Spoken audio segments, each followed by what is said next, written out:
In the 3rd century AD, a Persian philosopher named Mani wrote that there were 4 great kingdoms in the world: Rome, Persia, China, and Aksum. Most people today have never heard of it. But for nearly 1,000 years, the Aksumite Empire was a global superpower. They were masters of the sea, pioneers of religion, and some of the wealthiest people on Earth. So, how did a kingdom this big just vanish? To understand Aksum, you have to look at its backyard.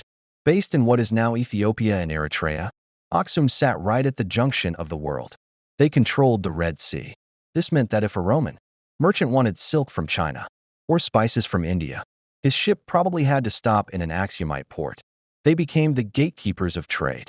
They traded emeralds, gold, and a rare luxury called frankincense, which was worth its weight in gold back then. To show off their wealth, the Aksumites didn't just build palaces.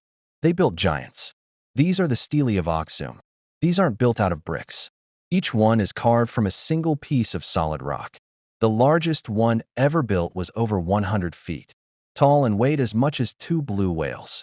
They were carved to look like multi-story buildings, complete with fake doors and windows. To this day, engineers aren't 100% sure how they moved and stood them up without modern cranes. Aksum was a trendsetter. They were the first kingdom in sub-Saharan Africa to mint their own coins. This was a huge deal.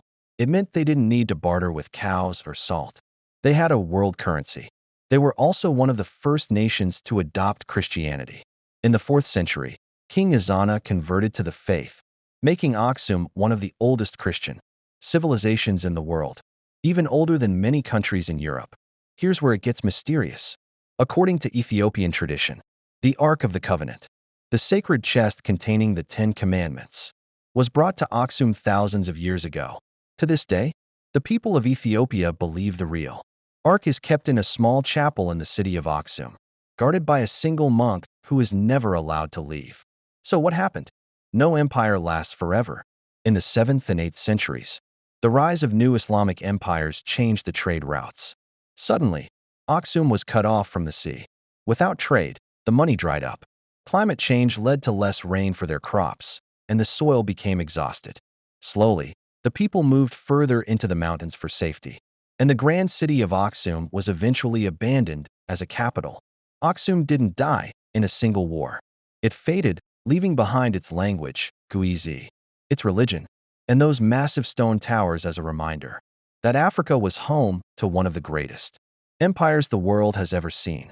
Next time you look at a map of the ancient world, remember the kingdom of Aksum, the empire that held the keys to the Red Sea.